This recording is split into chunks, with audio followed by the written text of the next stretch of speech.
boa tarde a todos. E hoje estamos fazendo uma experiência, né? Uma experiência de live, no caso, né? A primeira que a gente chama um convidado, né? Então aqui depois eu passo as apresentações também para ele, né? O Américo, Américo Andriola, estudante da UFFS. Tá? Nós estamos começando aqui também para não ficar só a minha voz o tempo inteiro, né?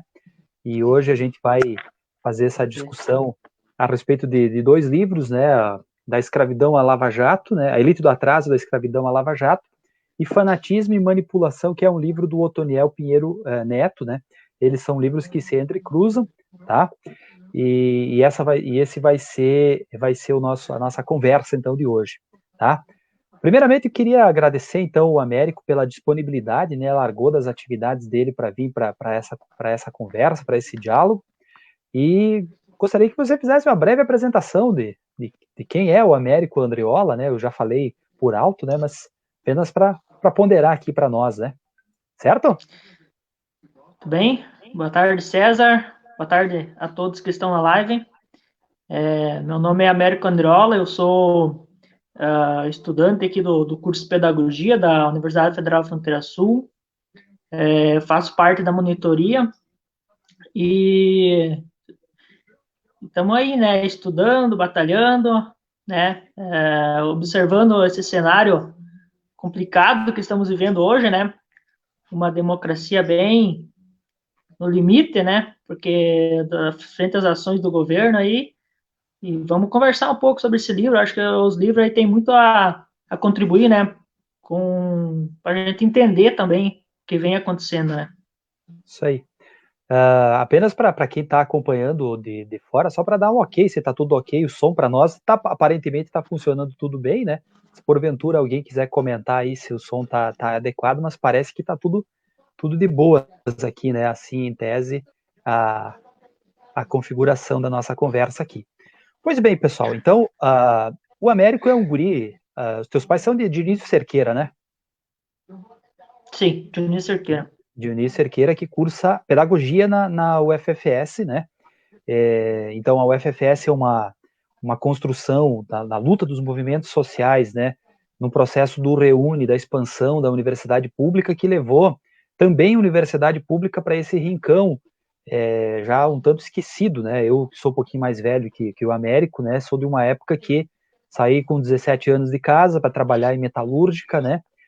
Consegui passar num concurso público, juntei uma graninha para fazer faculdade pagando mensalidade, um custo bastante grande, né? Uma loucura que muitos não tiveram essa coragem, né? E não por uma questão de mérito, de meritocracia propriamente dita, é porque a perseverança, na verdade, quando eu olho para trás, quando eu fiz faculdade, o dinheiro que eu tinha, na verdade, que eu não tinha, no caso, né, foi uma loucura, né, mas eu fiz com muito esforço e eu acho, e eu não criminalizo as pessoas que hoje têm a possibilidade de estudar e ter um auxílio socioeconômico, ter uma bolsa do PIBID, o Américo estava dizendo isso antes, e de ter várias possibilidades que permitam, né, filhos de trabalhadores, filhos de agricultores familiares, filhos dos trabalhadores dos frigoríficos, enfim, a classe trabalhadora, né, 92% dos estudantes da UFFS, né, somando os seus 6 campi, são estudantes egressos da escola pública. Então, é uma importante política pública. Então, não sei se você compactua um pouco com isso também, Américo, nesse processo inclusivo, né, de conseguir fazer uma faculdade por conta de ela estar próxima e ela ser gratuita, né? Sem dúvida, né, César? A gente sabe que a UFFS era uma luta dos movimentos sociais já desde as décadas de 80, né? Mas que veio se intensificando ali no começo da década de 2000, aí, né, com os movimentos, principalmente temos que destacar os movimentos do campo, né, o movimento dos agricultores que inseriram na sua pauta a vinda da UFFS, né, que lutaram, que foram, chegaram a fechar treve, coisa, né, foi uma luta muito intensa, né, muito árdua para a gente ter essa universidade federal. E a gente tem que lutar e sempre buscar, né, para que ela continue crescendo, expandindo e cada vez mais jovens possam acessar o ensino público, né, o ensino de qualidade numa universidade federal, e que essas bolsas, né, possam ajudar o PIBID, né, agora estou na monitoria, né, isso ajuda muito na formação acadêmica, na formação profissional, né. Sim, isso aí. Pois bem, um baita relato, né, muito interessante. Aqui eu só queria dizer que o Márcio, né, o meu amigo Márcio Dutra está dizendo que está ok o som, agradeço aqui que ele está chegando, a Neuza está dizendo um oi, a Neuza sempre quase nos acompanha, né, e é uma amiga, até eu tinha tentado o contato com o Radim para ele tentar participar dessa conversa, mas não, ele acabou não visualizando a mensagem. Mas enfim, fica o convite para quem se interessar em fazer outros debates. Eu fiz isso como um experimento e tomara que dê certo, né? Quero trazer, tenho outras pessoas que já sinalizaram essa importância, né? Também no cenário político, né? Lideranças políticas, pré-candidatos e tal, nos pequenos municípios, né? Enfim, para fazer esse debate. Então, eu quero agradecer também duas pessoas, eu reclamei antes que eu não pude estudar numa universidade pública, mas eu estudei. Eu fiz o mestrado em História, né, cara? Depois de vida inteira pagando mensalidade, consegui fazer o mestrado em História. E as recomendações técnicas para essa live aqui, com esse StreamYard, que é um programinha aqui, vem também de um egresso do mestrado em História, o Sérgio Schaefer, né? Queria agradecer. E o Christian, que é meu colega, no caso de trabalho, né, servidor da UFFS, que falaram do programa, né, explicaram, né, alguns macetes, né, do uso dessa ferramenta aqui. Dito isso, queria puxar, então, aqui para o debate, inicialmente, então, a respeito do que você acha, então, do termo a elite do atraso, do Gessé de Souza, que você tem a versão mais antiga, né? Eu comprei uma versão e não li ainda essa versão aqui, mas ela é igual, eu acho, essa aqui é da escravidão a Bolsonaro, no caso, né? E a tua é a capa amarela, exatamente. O que você acha da elite do atraso? Eu acho que a gente começar a falar, questão do... vamos pegar, para contextualizar, as falas do Paulo Guedes, né? Quando o Paulo Guedes fala que tem que privatizar, que tem que aproveitar, até agora nos últimos vídeos aí, foi o vídeo daquele vazado, né? O vazado não, liberado para as pessoas, ou da reunião ministerial, aquela reunião lá que foi uma baixaria total, né? Que ele falou que tem que aproveitar para privatizar o Banco do Brasil, né? Então, o autor fala dessa questão, né, e ainda a gente vê pessoas, né, uma parte da população brasileira apoiando, achando que é ok, ele, né, para falar essas ideias de privatizar. A gente sabe que essa é a ideia deles, mas o que espanta é as pessoas, né, endossar essas ideias completamente absurdas, né, mas aí a gente remete ao livro, então.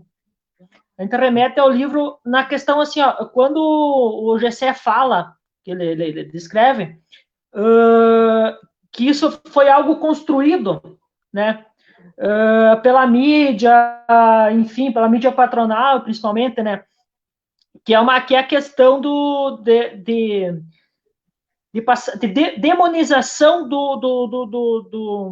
do Estado, demonização dos serviços públicos, né, do SUS, enfim, e daqui a pouco essa demonização passa, então, para os funcionários públicos, né, que a gente tem aquelas falas absurdas, que funcionário público não trabalha, que, enfim, né, que a gente sabe que não é verdade, que funcionário público não tem altos salários.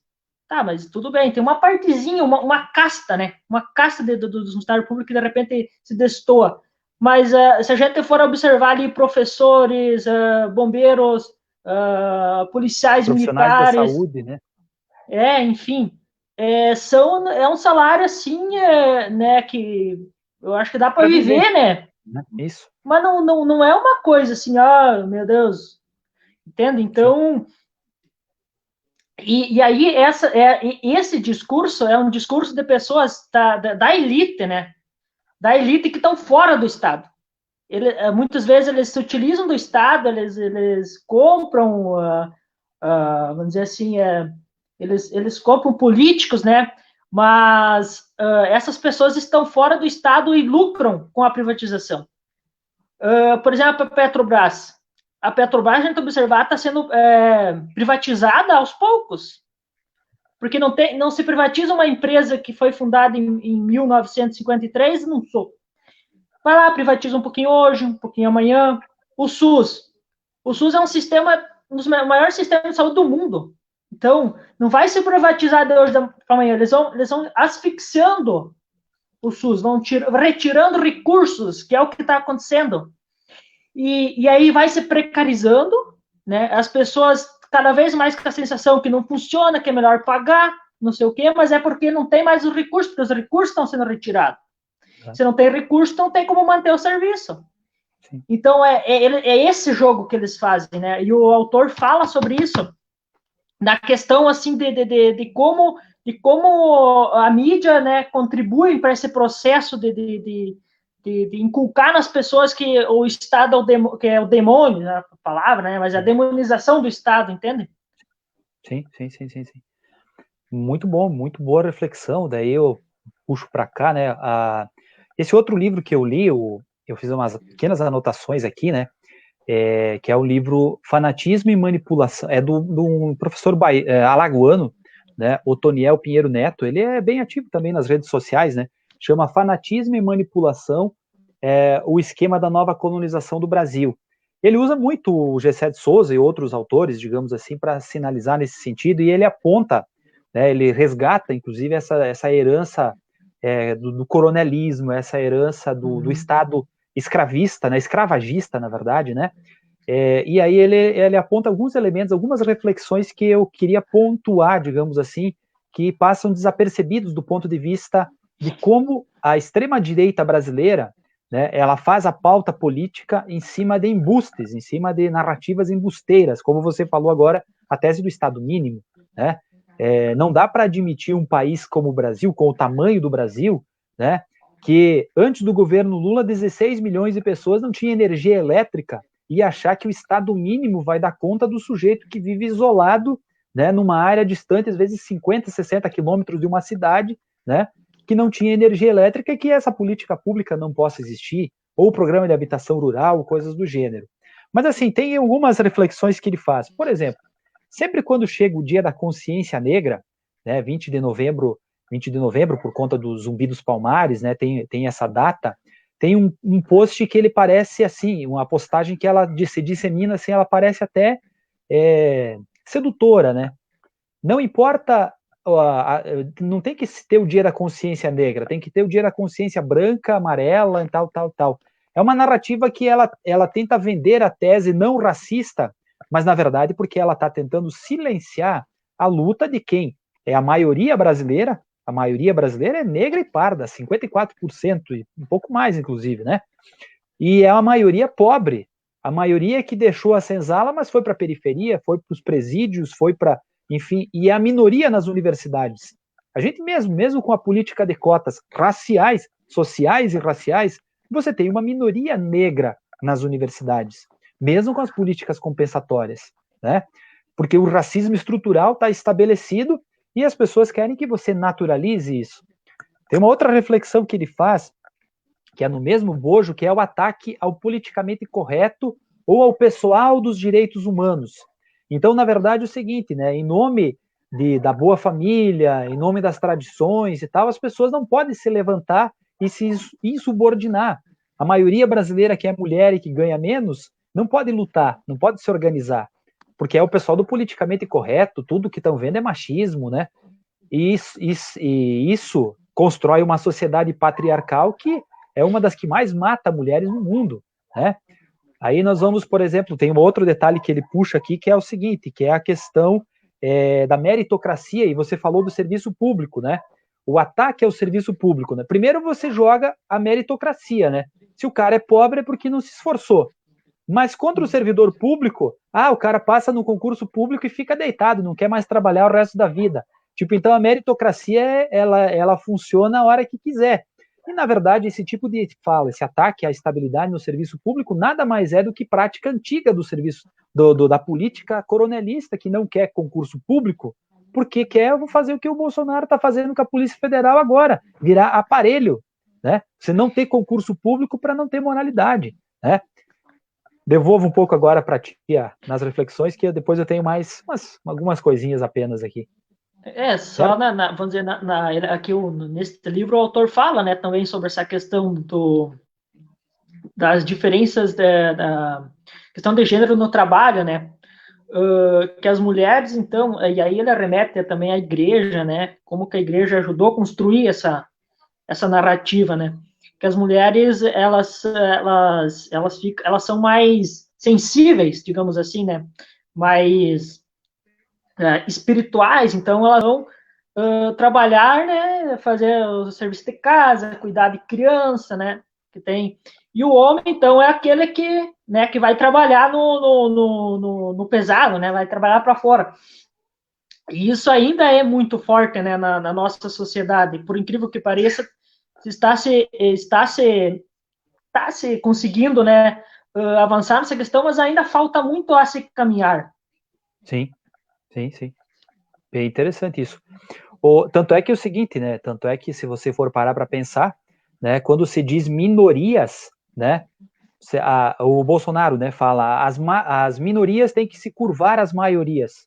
Mas se você for parar para pensar, quilombolas, sem terras, negros, pardos, mulheres, LGBTs, pobres, eles são a maioria absoluta da população, né? Nós não estamos as minorias é um sentido que você coloca no sentido das pessoas que foram oprimidas no processo histórico, que é branco, heterossexual, classe média alta, né?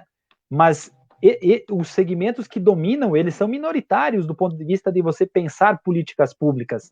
Então, o discurso de manter o status quo, ou o discurso da meritocracia, ele é um discurso muito falso, né? Um discurso muito falho nesse sentido, né? Mas pode complementar aí. Porque assim, ó, muitas pessoas criticam as cotas e tal, né? Eu acho que elas nunca vão reparar completamente os 350 anos de escravidão, né? Pelo menos formalmente, quando a igreja começou até o seu fim em 1888 no papel, né? Porque, mas vamos pensar o seguinte: 1888, os negros foram libertos pela o fim da escravidão formalmente, né? Mas aí não teve nenhuma política do Estado nesse sentido, assim, para onde essas pessoas foram? Elas não tinham, elas saíram com uma mão na frente e outra atrás, pô, foram escravos até então. E aí foram para onde? Foram ocupar morros, os morros, né, que depois veio, então, a se formar as favelas. Muitos continuaram trabalhando na própria fazenda. Então, foi se criado a escravidão foi que provocou as maiores desigualdades no Brasil, né? Sim. Veja bem, é uma boa reflexão a tua, porque na página 149 e 150 do livro do Otoniel, ele faz uma reflexão sobre a PEC das domésticas, a PEC 72, e faz um comparativo com o fim da escravização. O cara do movimento negro me disse que o certo não é dizer escravo, é dizer escravizado, porque é uma condição que foi imposta, né? E não como se tu estivesse falando de uma profissão escravo, né? Então, assim, eu passei a usar a palavra escravizado, né? Depois de ter visto um cara do movimento negro, assim, uma reflexão deles, no caso, assim, uma reflexão política deles, né? Mas veja bem, quando teve o processo da abolição, né, que é um processo histórico que tem muito a ver com a pressão da Inglaterra para ter mais mercado consumidor e tal, e que escravo, por não ter salário, escravizado, né, não recebia salário, no caso, os anti-abolicionistas diziam que é o seguinte, né, o que esses negros vão fazer sem a nossa proteção, no caso, porque aqui eles têm comida, pelo menos, e lugar onde dormir. E na PEC das domésticas, esse discurso veio muito parecido, né? Agora quero ver como é que vão pagar esses salários agora, os direitos trabalhistas, porque, olha só, a empregada doméstica era uma semi-escrava, ela dormia no trabalho, não recebia adicional no turno, cuidava dos filhos, Aí, vamos imaginar num processo de estudo, digamos assim, ou de concurso público, entre a empregada doméstica que cuida dos filhos, faz os afazeres, tinha que ficar direto dentro da casa da sua patroa e tal, e a sua patroa. Vamos pensar do ponto de vista da meritocracia. Qual que é o grau de igualdade? Enquanto uma cuidava dos filhos da outra, a outra podia ter tempo para se preparar, se qualificar, estudar, né? Enfim, veja bem, e aí ele faz esse comparativo, é uma réplica da elite do atraso, digamos assim, daquela turma que o Gessé de Souza faz muito bem, que é puxar, digamos, o atraso que era o pessoal que defendia a escravização, né, e que defendeu até o fim o baronato do café, com a elite econômica brasileira hoje que quer reforma trabalhista, reforma previdenciária, carteira verde e amarela, enfim, sacrificar o povo brasileiro em nome dos lucros hoje do rentismo, do rentismo parasitário. Esses sim, os verdadeiros vagabundos, né, da República, no caso, né, se a gente for usar um termo propriamente dito. Só para encerrar, você tem um presidente da Federação das Indústrias do Estado de São Paulo, chamado Paulo Scaff, que é presidente da Federação das Indústrias de São Paulo. Ele não tem um barracão e não produz um parafuso, mas que tipo de industrial é esse?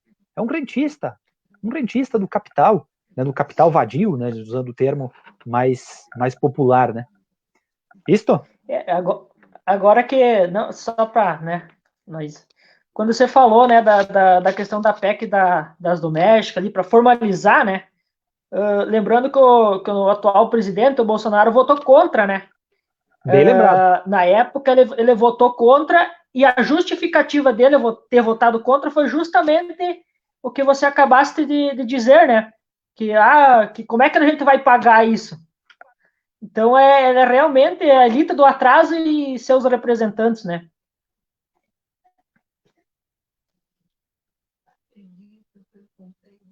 Teve um pequeno corte aqui, mas teve um pequeno corte para mim. Não sei se todos. Só termina a frase agora, Américo. Que eu ia dizendo, né, que o Bolsonaro votou contra a formalização do trabalho, da atividade das domésticas com essa justificativa. Com a justificativa Exatamente. De que como que a gente vai pagar? Agora, pelo menos aqui, é que nem você falou, né? Que pelo menos aqui a gente dá comida para elas e umas coisinhas ali, mas com a formalização, com os direitos, que é o direito trabalhista, né? Que elas deveriam sempre ter e merecem ter. Agora nós vamos ter que mandá-las embora porque não temos como pagar.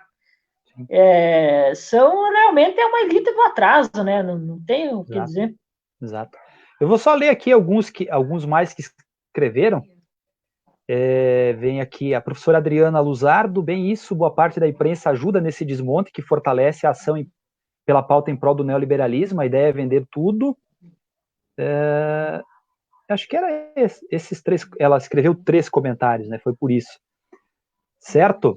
Vamos retomar aqui, eu quero agora falar alguns outros, daí vamos, da minha parte, vou indo mais para os fechamentos aqui, depois o Américo fica livre, digamos, para dialogar ainda mais um pouco, né? Que é a respeito de algumas questões que no livro do Otoniel Pinheiro Neto ele sinaliza assim, que são extremamente importantes da gente dialogar. Uma delas é Olavo de Carvalho. Olavo de Carvalho tem um poder que a gente não pode deixar de mensurá-lo. Ele teve um poder nessa tarefa de formar, através do embuste, através da mentira, né? E através de requentar alguns termos que eram do nazismo, né? Marxismo cultural é um termo que o nazismo dizia, tá? Nos anos 80, a partir dos anos 80 e 90, o Olavo de Carvalho passou a formar, então, militantes políticos extremistas, anticomunistas, antiglobalistas, em cima de uma série de argumentos espantalhos, mas que se disseminaram muito fortemente com as redes sociais e que é difícil de responder, e que é difícil de, digamos assim, de você poder acompanhar a quantidade de rede de fake news e tudo mais. Tem um outro detalhe que é as jornadas de junho de 2013, que o autor sinaliza, porque as jornadas de junho de 2013, elas iniciaram sendo xingadas pela imprensa, porque era o pessoal do movimento Passe Livre que defendia melhor mobilidade urbana, portanto, uma pauta dos trabalhadores, uma pauta que nos interessa. mas de uma hora para outra elas passaram a ser sequestradas pelo que virou a extrema-direita, começaram a bater no PCO, no PSTU, e a imprensa celebrando, a imprensa convocando as pessoas. Não vai ter Copa, fora Paulo Freire, mais Mises, menos Marx, o gigante acordou, e aí a simbologia da máscara do V de vingança, enfim, tudo isso. E aí nós entramos numa outra questão muito séria. Pela legislação brasileira, os partidos políticos não podem mais receber dinheiro de empresas, pela reforma política, né? Pela mini reforma política. E os partidos brasileiros não podem receber dinheiro estrangeiro.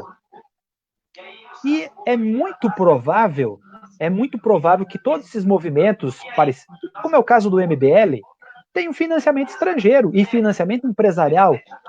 Portanto, eles exerceram atividades como se fossem movimentos sociais camuflados com financiamento ilegal. E a maior parte deles acabou na política. E eu não estou dizendo que as pessoas não podem se mobilizar pelo que elas quiserem, mas o dado concreto é que, se você pegar os argumentos espantalhos do MBL e você fizer bater no liquidificador, não sobra nada de útil para o país.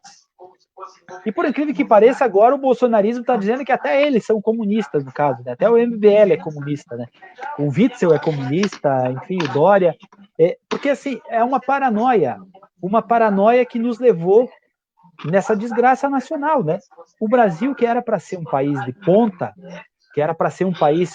Em 2014, a nossa taxa de desemprego, quando a Lava Jato começou, era 4,6%. As multidões foram para a rua em junho de 2013, quando o país estava para ultrapassar a Inglaterra e virar a sexta economia do mundo. Quando você discutia a expansão, o problema era você criar um campus da UFFS em Concórdia, isso era um problema naquela época. Era caçamba para as prefeituras do PAC, era patrola, enfim, geração de emprego e renda, salário mínimo aumentando acima da inflação, e o Brasil avançando para ser uma das maiores economias do mundo.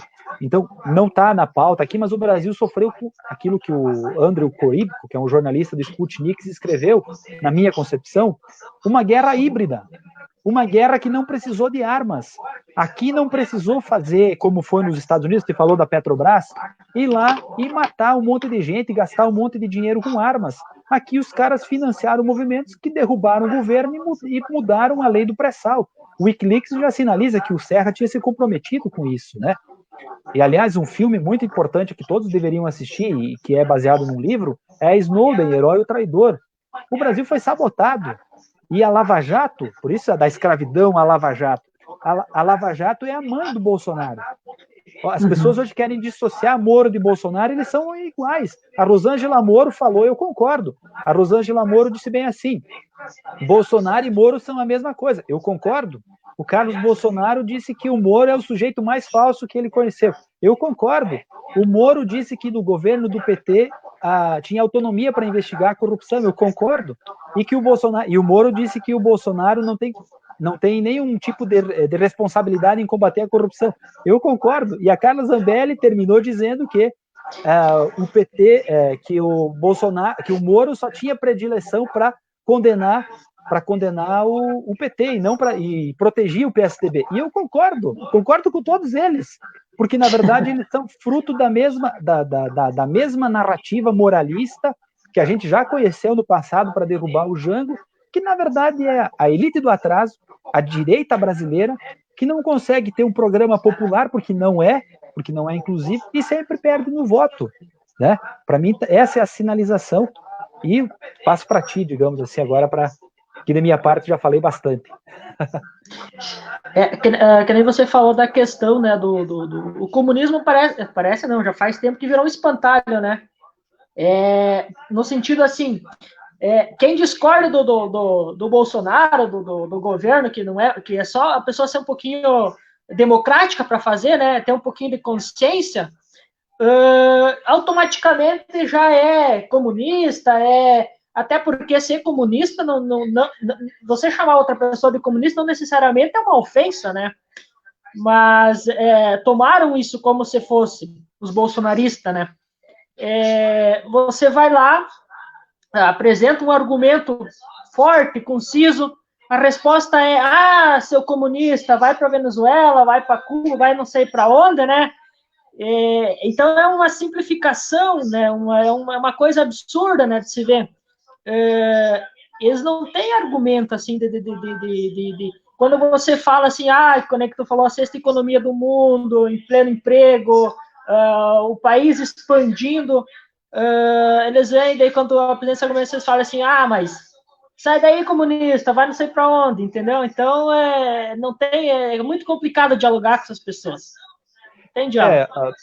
Na verdade, assim, de fato, mas assim, a gente precisa continuar tentando, né, estabelecer, até porque é o seguinte, né, tem que dissociar o bolsonarista raiz, que é aquele que defende isso mesmo, que tem que matar, que a ditadura matou foi pouco, que a democracia e a verdade, elas são relativas, né, enfim, daquele que votou no Bolsonaro, né, principalmente aquele que votou no Bolsonaro no segundo turno, aqueles cerca de 9 milhões de eleitores que votaram no Bolsonaro só no segundo turno, não votaram no primeiro.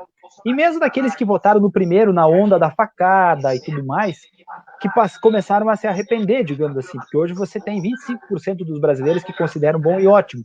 Isso significa dizer que ele derreteu do ponto de vista da posição política, né? Eu só queria terminar aqui com uma leitura de alguém que tu conhece, Neuri Andreola.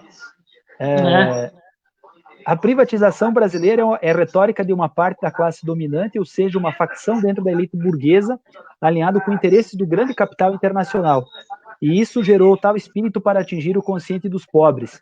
De forma consciente, essa elite, com todos os meios disponíveis, ela ataca justamente o coração dos pobres. Por isso é que tem uma legião de pobres que defende as dores dessa facção da elite. No caso, a elite do atraso que Gessé nos descreve. O que se deve pensar, e até diria que as forças progressistas, é de copiar a metodologia deles, pois estão há anos-luz, como é percebido, de uma vasta massa de pessoas pobres que apoia tantas barbaridades em relação ao pobre. Simbologia é uma forma pedagógica muito eficiente.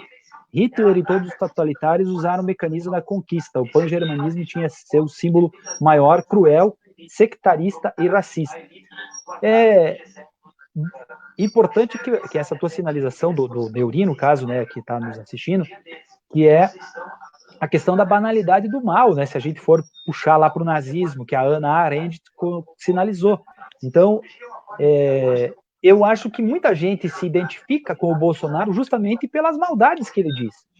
É isso aí mesmo, não tem que ter 1 centímetro de terra para índio, né?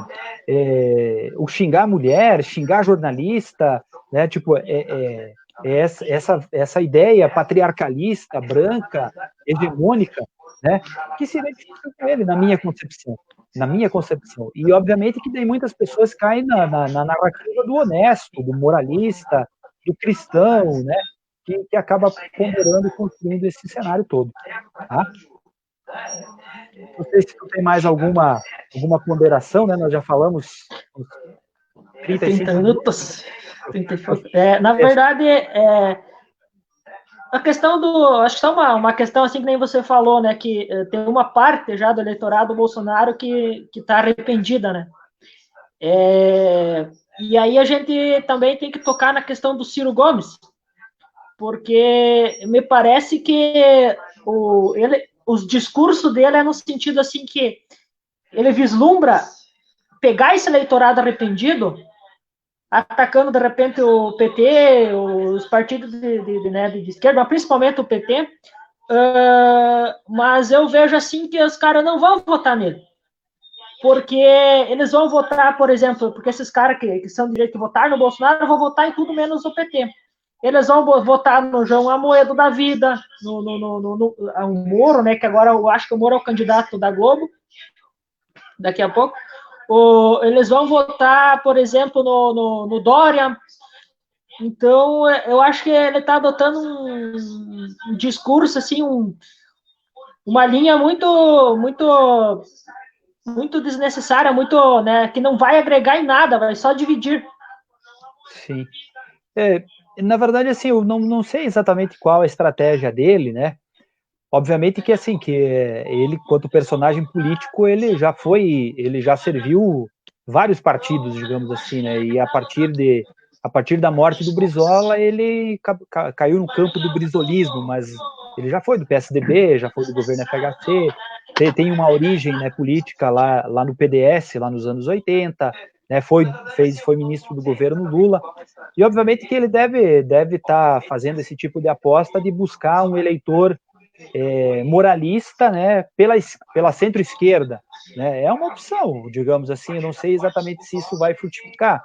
O dado concreto é que é o seguinte, né, existe um segmento aí de 20, 25% do eleitorado com o Bolsonaro, né, em todas as pesquisas, existe um segmento ali de 20, 25% do eleitorado com o Lula, em todas as pesquisas, o Lula diz que não será candidato, né, e o Moro está ali na faixa dos 15%, 16%.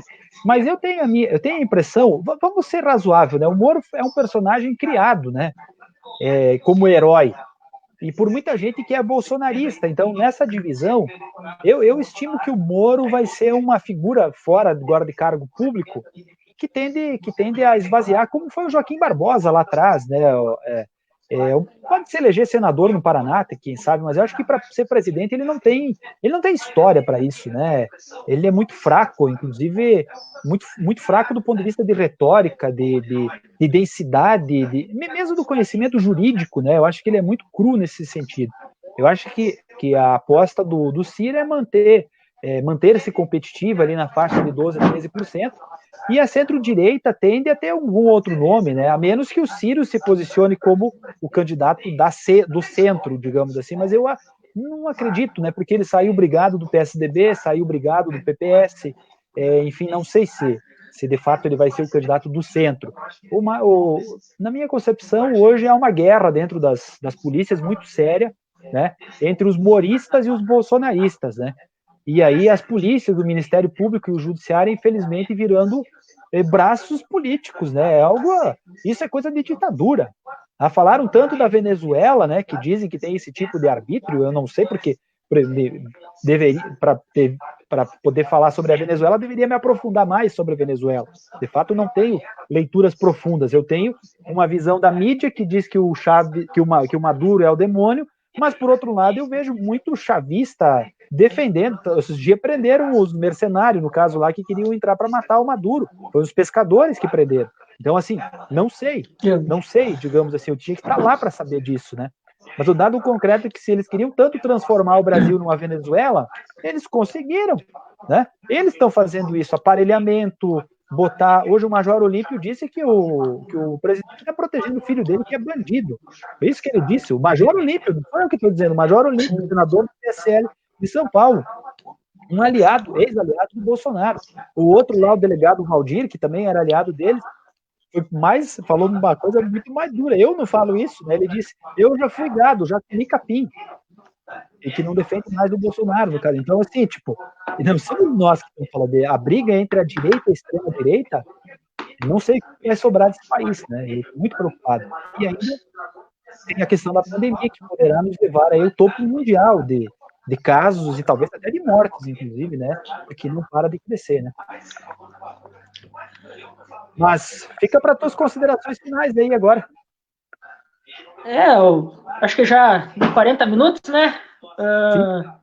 Agradecer, então, a oportunidade, né, de conversar um pouco, de fazer uma reflexão sobre o livro aí do GCE, a atual conjuntura que o país está vivendo, né, essa democracia capenga aí que nós temos, né, porque...